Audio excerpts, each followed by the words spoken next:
Hey everyone, it's Cynthia Ray here. I hope I am live on Facebook right now in our Facebook group. I'm going to check the Facebook page for one sec. Give me one sec here.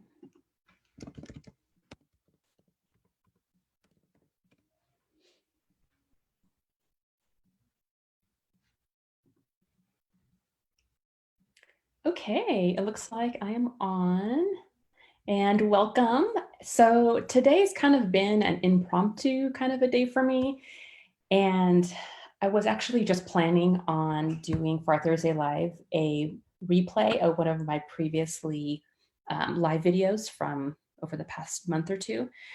But I felt really inspired that I needed to talk to you all about, again, readdressing um, overeating, not just overeating, but mindless eating or emotional eating. So I know, maybe because I'm experiencing this personally, but let me know if you can resonate with this. So I know for me, being at home, which I normally am with the kids, homeschooling and so on, which is normal for us. But I've been noticing that I've been craving lots of different types of foods.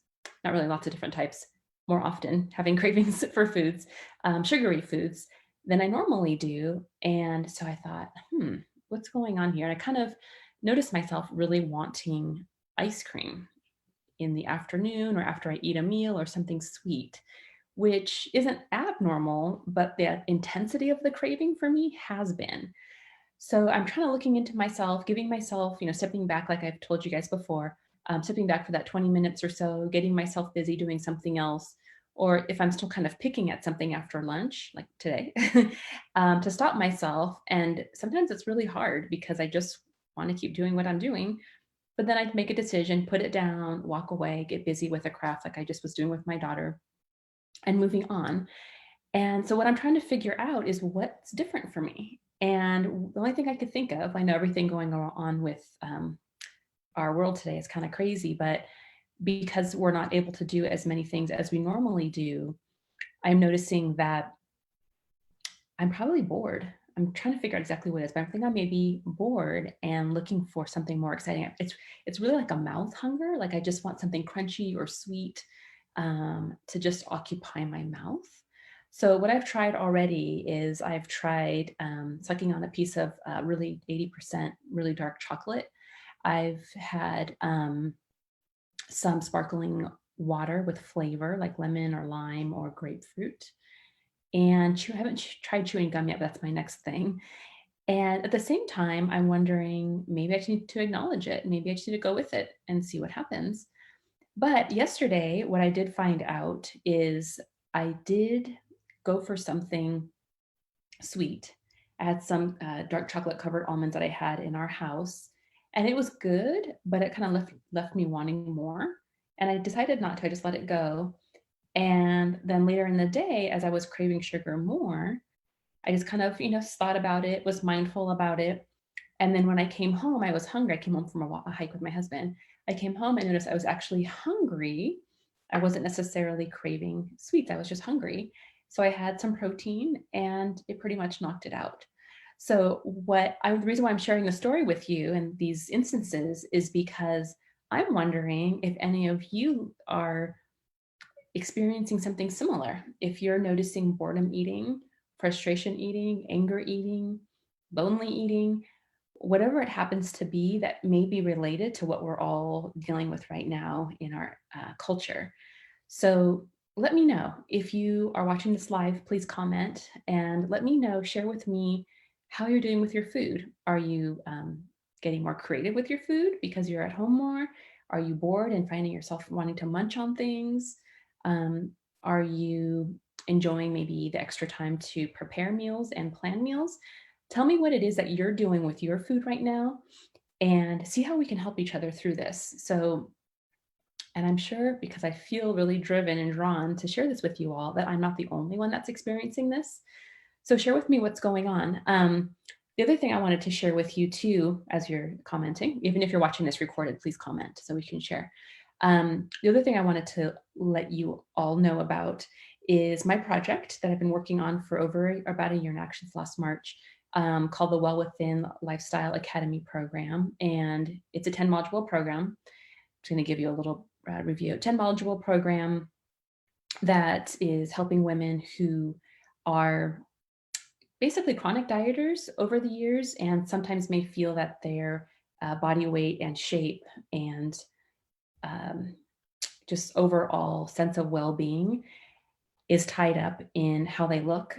And actually, let me take that back. Let me see if I can explain this better. So I want to help women who have been dieting over the years, who feel like their self-image and who they are is tied up in their body weight and body image and types of foods that they eat and how much they exercise and things like that. So my goal is to help those women to learn an alternative lifestyle to dieting, but to identify those emotions that are wrapped up in their identity when it comes to eating. So it's kind of a lot happening, but there's actually basically my private practice in a nutshell.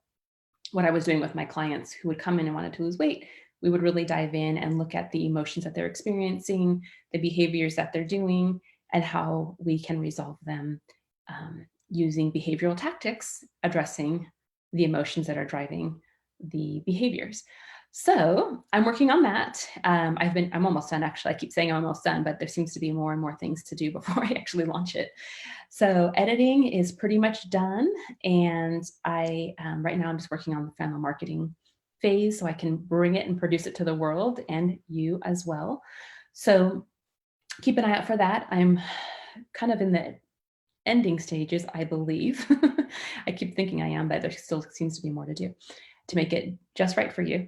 So I have that coming. And in the meantime, though, just a couple of weeks ago, I remember talking about overcoming overeating in a previous video with you all, and thought it would be a really great idea to develop a document that would really map out all of the points that I made in that particular video. And I love it. I'm actually really proud of this particular document that I created. I was so intrigued and so I learned so much, so enlightened about the information that I researched about it, about emotions and food behavior, which is my favorite thing in the world, and put it on paper for you. I mapped it all out, did all the research, put it on paper for you so that you could have it in one pack. So the title of that particular handout is called Overcoming Overeating, a guide to how to do it. So I include, like I said, include background research, a little bit of science in there about why we do what we do and how we generally crave carbohydrates to calm ourselves down. In a nutshell is what I'm saying, to calm ourselves down when we're feeling stressed, bored, angry, overwhelmed, depressed, you name it. And those carbohydrates really allow us to bring in serotonin and really calm our minds and our bodies down, and even provide us a sense of comfort and affirmation and love and closeness, and all those things are associated with comfort food. So if you find yourself wanting to eat something that's a little bit more sweet and creamy, usually that means or indicates that you may want a hug or affirmation, or just some comfort. If you're wanting something more carby that's salty and crunchy, it's usually that you're angry, frustrated, just those high, strong emotions that crunching down can actually help to release that serotonin to cause a feeling of relaxation all over your body, starting from your brain, right? So this particular handout includes all of these details, as well as how to distinguish between emotional hunger and physical hunger. And that for so many could be such a gray area, especially when the cravings for food are so strong. Sometimes it's hard to tell, oh my goodness, am I actually hungry? Or am I just wanting food because I'm having some emotion that needs to be calmed or eased or soothed? So included in there are some of those things about how to identify physical hunger and emotional hunger. And that just actually happened to me today when I was eating lunch. I grabbed, I had some chicken, sliced chicken, and I had some veggies and some dip.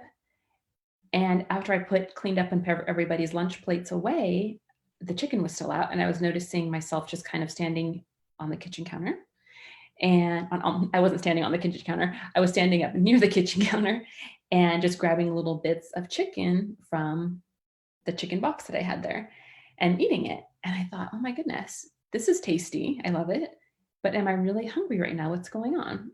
So I stopped, put it away, and went on with my day and checked in with my kids to see how they were doing with their schoolwork. And like I said, did some crafts with my daughter, which really helped to occupy me. And I think I also had, I had a lime or lemon flavored sparkling water, which actually really filled me up and pretty much took that craving away. So anyway, so I want to share with you exactly how to identify the difference between physical hunger and an emotional need for food, and then what to do instead of eating when you're experiencing an emotional need for food, right? Because when we're eating when we're not hungry physically hungry on a regular basis, our body's wondering, wait, I'm not asking for food physiologically.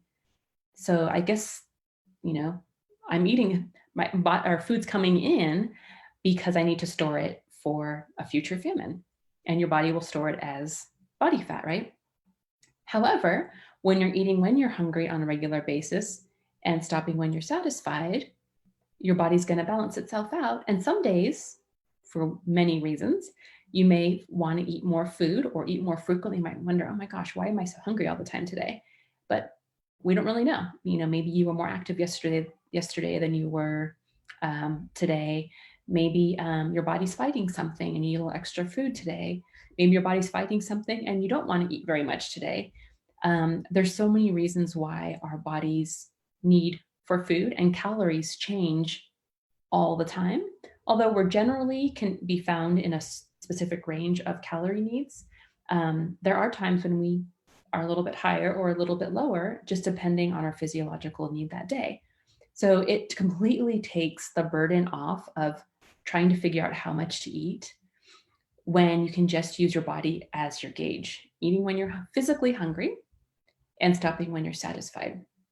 So take a moment, or time this week to really be intentional about being mindful about your body's need for food, and then stopping eating when you're satisfied, putting the food away and moving on. And times maybe when you're noticing that you're having, bouts of emotional eating and you're wondering, why am I eating right now? Or you may be even doing it mindlessly and not even aware of it, you're doing it. And like I said, that eating mindlessly or emotionally in the absence of physical hunger on a regular basis is actually the recipe for weight gain. Of course, there's other factors that come into play with weight gain, hormonal changes, what else? Thyroid, which is a hormonal changes, or just maybe more water retention, or just, changes in our workout where you're either gaining more muscle or you're not exercising as frequently as you were. And so now you're gaining more body fat. So I know that there are certain conditions where it's harder to lose weight than normal, but generally, for the general overall healthy person, eating when you're hungry, stopping when you're satisfied is the key to managing weight without having to count calories. And the nice thing is that once you really understand about how to eat nutritionally balanced meals throughout your day, then you will not only maintain a healthy body weight, but you also feel really good, right? You'll eating plenty of fruits and vegetables and whole food products, whole food meats, beans, rice, things like that. Your body will automatically be loaded up with immune boosting nutrients that will help to offset any disease or illness that you may come in contact with at any time in your life, no matter what's going on in the world, but any kind of, sickness. So your body's already charged up and ready for that. Not only that, but you're going to have tons of energy, or a lot more energy, because you're eating a well-balanced diet that's giving you just the right amount of everything that you need to avoid those highs and lows of energy in your day. So that would include eating a source of protein. This is for a meal. Eating a source of protein in your meal, including a vegetable in your meal, and a carbohydrate source, which could be either fruit, rice, bread, tortillas, potatoes, quinoa, like I said, brown rice, some kind of a starch or pasta that you could balance out your meal with. So you might have heard me say this before, but it's a really good idea to structure your day so that you're eating heavier protein in the morning, balanced out by a little bit more carbohydrates in the afternoon. So that way, since protein helps you to focus and perform tasks better and have more energy, it's better to have that earlier in the day so that you can have more energy throughout the day, balanced by carbohydrates later in the day. You can still have carbs during the day, but being a little bit heavier on the carbs and leaner on the protein later in the day so that you can start to relax and calm and get yourself ready for a good night's sleep, since carbohydrates induce sleep. So also another nutrition tip too would be to keep as much color in your diet as possible. The more colors, fruits, veggies, things, more colorful foods that you have in your diet indicate how much nutrients you have in your diet, because those colors in the foods are actually the nutrients that are in them. Like, for example, carrots, they're orange because they're high in beta carotene, or lemons or oranges or limes are more of a yellowish green color because that's the color of vitamin C in nature. So the more colors that you have in your food than your diet and in your food, the more nutrients you're going to have naturally in your diet, right? So the whole food forms are the way to go.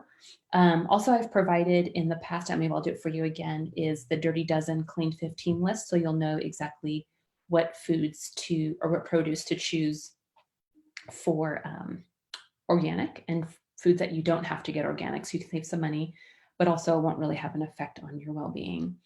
So really balancing out your diet with lots of color and protein and carbs at certain times of the day.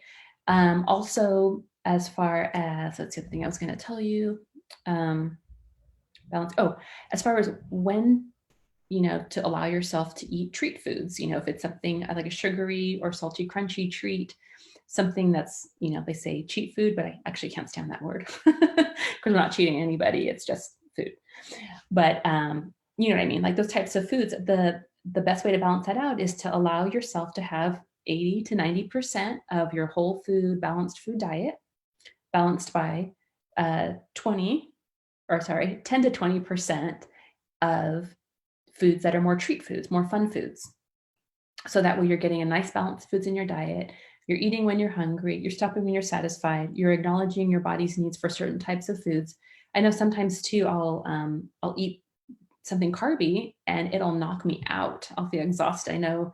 I just realized that if I have waffles or pancakes with any kind of sweetener on it, it gives me a headache and I'm exhausted. But I did find, I'm excited about this, but if I do have foods like that, if I have pancakes or waffles or French toast or something like that, my husband likes to make in the morning for us, I can do it if I have like whipped cream on it, which isn't very sugary, or just have it plain with butter. They're still pretty tasty with my coffee. And I'm fine. I don't have that sugar high and sugar low. Or if I'm about to exercise after breakfast, then I will have a little bit of sweetener with my pancakes, and it'll just give me an extra energy boost in my workout. But if I'm not working out, forget it. I won't feel so good. So for me, that's what I had to realize, what works for me. And I'm sure that there's certain instances that you may have come up with where you've noticed, like, if I eat this particular food a certain time of day, I know I'm going to feel terrible. But I know if I eat this type of food at this time of day, and I'm going to feel great and have a great workout. So really listen to your body, and really, if you haven't already, really start to set an intention about being more mindful about how the foods you eat affect you, not only physically, but with your energy and emotionally, and even with brain clarity. Certain foods can give you more brain clarity. Like I was saying, like protein is great for that, for brain clarity, and carbs kind of induce more of a sleep, comfy, relaxed atmosphere, if that's what you're looking for as well. So anyway, I just wanted to share all of these things with you today, and just really look at food and emotions, why we're eating what we're eating. The other thing, as far as why we're eating what we're eating, is sometimes, we may have certain cravings, or really, want chocolate or ice cream or cake or salty, crunchy, delicious, greasy chips, whatever it may be. But those can also be indicators of an imbalance in your diet. Um, you could, what's very common is having a magnesium deficiency, which actually brings on sugar or chocolate cravings. And magnesium in particular is a water soluble mineral. And what you're going to find is that it's very easy for our bodies to rid itself or get depleted of magnesium, either with stress, with exercise, under hydration, and even sugar consumption. There's a few others too, actually allow or produce a depletion of magnesium in your body. And some of the symptoms of magnesium depletion are muscle twitching. Sometimes if people are sitting and they kind of twitch, your leg might twitch or tremble, or you might even feel like a funny feeling. Your legs, like their skin is crawling. You just can't stop but moving them around. You can't help but move them around because they feel kind of achy. If you feel kind of like aching in your body, your neck, your muscles in your body feel stiff, that also can be an indicator of a magnesium deficiency. Or if you're having a hard time recovering from soreness from exercise, again, that can be another indicator of magnesium deficiency. I'm sure there's others, but usually it's musculoskeletal, where you're going to notice like tight, stiff muscles. You're going to notice just like, feeling achy and just not recovering, or muscle twitching. So it's important to get in daily magnesium to keep your levels up and replenished. So anyway, I don't know where I was going with that, but so anyway, so I just want to share with you about eating and emotions, and distinguishing between emotional eating and physical hunger, and the importance of the two. It's so nice, when you can travel anywhere around the world and take a non-diet approach to nutrition, and just using your body as an indicator for how much to eat, when to stop eating, when to start eating, when to start eating, when to stop eating, how much to eat, and what to eat based on your body's needs, instead of having to pick and choose foods based on what somebody else told you from a diet. So that's truly the difference between a diet and mindful and intuitive eating. Is a diet is somebody else imposing their rules on you for eating, and mindful and intuitive eating is going inside your body and listening for cues and things that you need to eat. So really be aware of that. I tell my clients in my practice in the past that it's really impossible to tell somebody what they need to be eating, or that they should eat more or less, because we can't feel what they're feeling. Everybody has a different response to food. Although there's lots of commonality, there's also differences. I know with my son Cooper growing up, he loves his bread. And for me, just the thought of it gives me a headache and makes me sleepy. And he's completely fine. And for so many years of him growing up, I would try to limit the amount of bread he would eat, or carbs, or whatever. And finally, as he got older, I'm sure he told me something that just like sparked my thinking, like, oh my goodness, this actually is okay for him, and he feels good eating this way. And if I was trying to impose my diet rules on him based on what I thought was right for him, he would have felt terrible. So just as if he was trying to impose his diet style on me, I would feel terrible. So really being aware of and mindful of what works for you and what works for somebody else is key. And really staying away from trying your best friend's diet, who she may have lost, a ton of weight and is feeling good. But for you, it may not work for you, because you are a different person with different needs. So you can try it, of course, but you may or may not get the same result. So just to give you a little heads up on that. So, okay. So I want to share with you the document I created. I'm going to see if I can share my screen here. And I'm also going to add a link so you can get your own copy of it, and it'll be emailed directly to your inbox. So let me see if I can get that.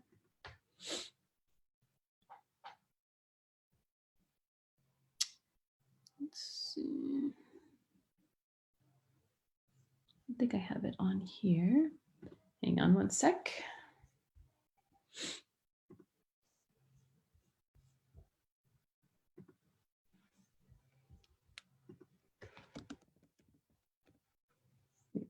up here.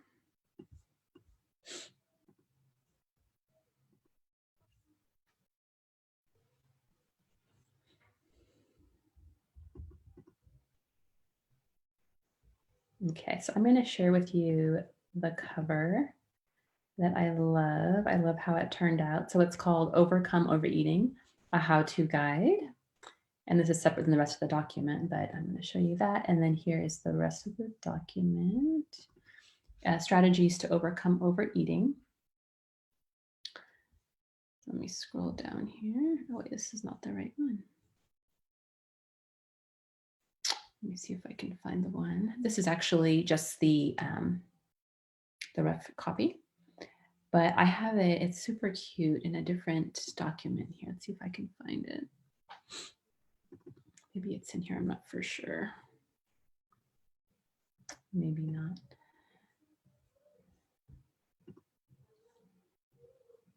Yeah, maybe I can't find it. Let me see if I can find it in one more spot so I can share it with you.